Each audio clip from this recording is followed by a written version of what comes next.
it's Adrian. Welcome to my channel, and today I'm here to bring you my birthday book haul. I'm still sorry for the lighting, I'm still sorry for the crappy appearance and the crappy sound. I am sick, I don't feel well, this is my third video and I've got 2 more to film, so you're gonna have to bear with me. But I have quite the amount of books to haul for you. Some of them came from my mom, some of them were gifts to myself, some of them were from my husband, and some I actually got from an author that weren't specifically for my birthday, but they came close to my birthday, so they're kind of counting.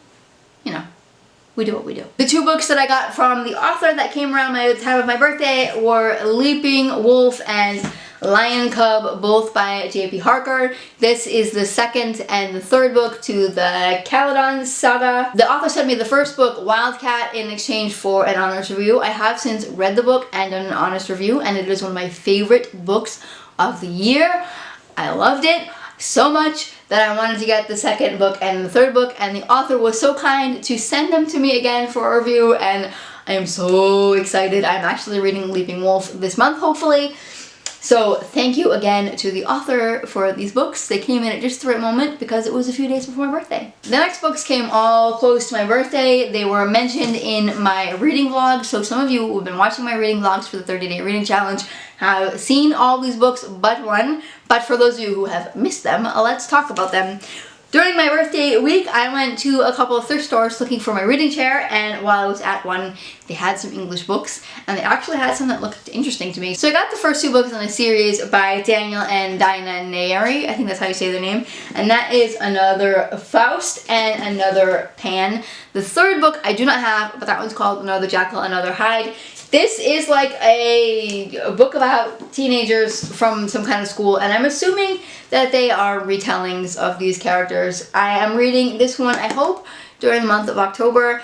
They jumped at me. I mean, they aren't necessarily my type of book, I don't think, going from my first cover impression, but they look like they could be really easy, sort of fun. The back of this one says, "Welcome to the middle school, where some gifted students are having a hell of a year." So it could be interesting. The ratings on Goodreads weren't too awful either, so we'll see. The next 2 books were gifts for my husband for my birthday. The first one being An Enchantment of Ravens by Margaret Rogerson.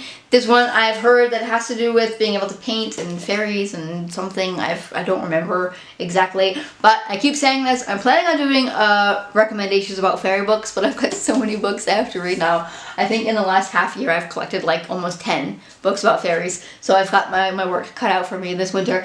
But this one is pretty short, so I should be able to read it pretty quickly. I was thinking about throwing it in my October TBR, but it was already too ambitious, so I didn't. He also got for me Strange the Dreamer by Laini Taylor. I said that I didn't want to read this book until I finished the Daughter of Smoke and Bone series, but I'm in the middle of the second book in that series at the moment, so I'm hoping that I should be able to get to this one, not by the year's end, because that's a little ambitious, but by the spring would be nice, because the second one is out already, or is coming out quite soon, I forget, but I would like to get to this one eventually. The next 2 books were from my in-laws. They gave me some money for some books, and I bought 2 books.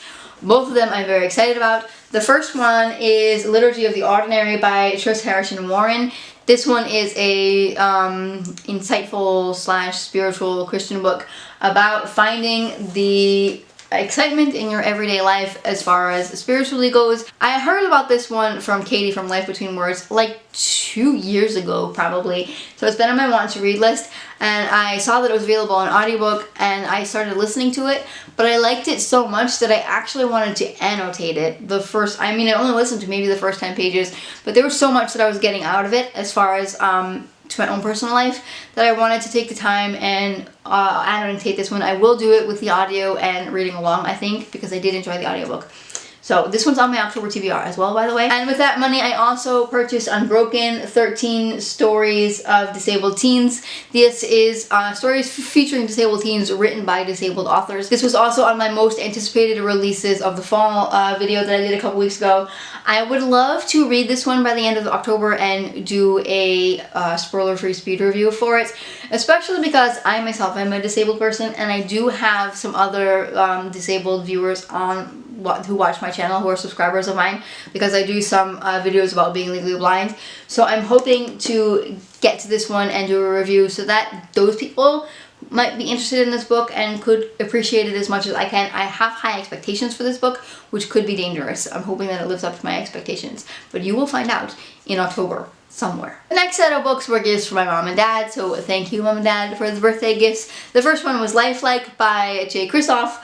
I've been dying to read this book because I loved Never Know so much. I have since read God's Grave, and God's Grave didn't impress me quite as much. So I'm a little bit worried about this book. I do love J. Kristoff's sort of sarcastic way of telling stories, but I'm not a huge post-apocalyptic fan nor robots fan, so I don't know if I'm gonna like this book.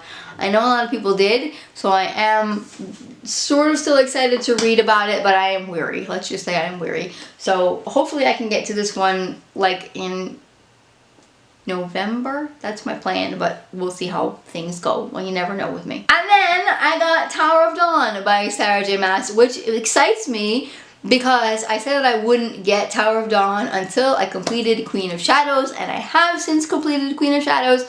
So now all I have to do is read Empire of Storms, and then I can get to Tower of Dawn. Still am behind because Kingdom of Ash is coming out soon, and I won't be able to read that one anytime soon. But I am making my way through the Throne of Grass series, which is very exciting. I know that a lot of people were really worried about this book because it was told from Kale's point of view. And I also know that everybody, nearly everybody anyway, who was worried about this book read it and really enjoyed it. I get why they're worried, being at where I'm at, finished Queen of Shadows and about to go into Empire of Storms. Things could get even worse with Empire of Storms, I don't know. But I'm not so worried about this book anymore because everybody loves it. Another sequel to another series I started this year is The Broken Eye by Brent Weeks. Another huge book. I don't even want to know how many pages are in here. Hang on, let's check. 844. There are 844 pages in this book. This is the third book to the Lightbringer series. I have read the first one, The Black Prism, and done a spoiler-free review for it, so you can go check that out if you want to know more information about what this series is about. I love the magic system in this book, and I love the world in this book. It was very slow-paced and slow-burning, but some great things happened at the end of the first book that set up for a great second book. The second book I haven't read yet, so I won't be getting to this one anytime soon, and it's so big. I'm really bad at reading big books, guys, especially this big, because this is going to take me a month to read, and then I will have no other books to read in that month. Another book that I'm really excited about all of these books, obviously, or they wouldn't have been on my wish list, but this one is Spinning Silver by Naomi Novik. I actually wasn't really excited about this book until the book swap-a-thon. This was a book that my swap buddy requested, so I sent it to her, and I looked at the cover and thought, oh, that's really pretty, and then I looked at the back and I thought, ooh, that sounds really interesting. So I put it on my wish list, and lo and behold, it found its way to my mailbox. I'm very, very excited to read this one. This one looks like it could be a really cool winter book. I don't know, I obviously haven't read this book yet, but it's got the wintry stuffs on it, so I think this could be a great December read. Another book that I'm probably going to end up reading for Christmas is A Card of Frost and Starlight. I got this one from my mom as well. The only thing about this one is it got a piece of tape on it in the box, and so now my dust jacket is a little white spot on it, and it's driving me nuts. I might have to take like a greenish blackish marker and color it in so it doesn't quite annoy me as much. But I also have heard that not a lot of people like this book, but it's itty bitty bitty book, so I can do this. This will be like a good December book. Next up is another sequel, and that is Legendary by Stephanie Garber. This is the second book to the Caraval series. I don't actually know what this series is called, but the first book was Caraval. I did it as a read-along way back at the beginning of my channel, like February 2017, I think. I did it with Kim here, back when she did booktube videos. She doesn't do those anymore. She makes other cool videos, though. Anyway, if you want to know more about Caraval, you can go check out the read-along videos. They are in great detail as far as discussions go. So it's also a great series videos to watch as you're reading Caraval, if I do say so myself. But I am hoping to get to this one. It's not on a high priority list at the moment. I've got way too many books to read and not enough time to read them. I need to stop hauling books. It's a problem. And the last book that I'm hauling for you today is Freeborn by Claire Legend. This one sort of gave me Mistborn vibes. like not exactly Mistborn, but sort of Mistborn. I don't know how to explain it. Anyway, I don't remember a whole lot about it, but it's about these two queens. They're a millennium apart, but somehow their stories become intertwined. I've heard great things about this book. I love the cover. I think it's really cool, but I haven't read it yet. Obviously, I need to stop saying that. I'm getting really tired, guys, and I don't feel well. Those are all the books that I got for my birthday. Thank you to all the birthday gift sponsors. I'm very excited about all these books. I'm also a little bit daunted, but that's okay. There are worse things in life. If you enjoyed this video, give it a big thumbs up. If you have not yet, I would love for you to subscribe. Thanks for watching, and see you next time. Bye.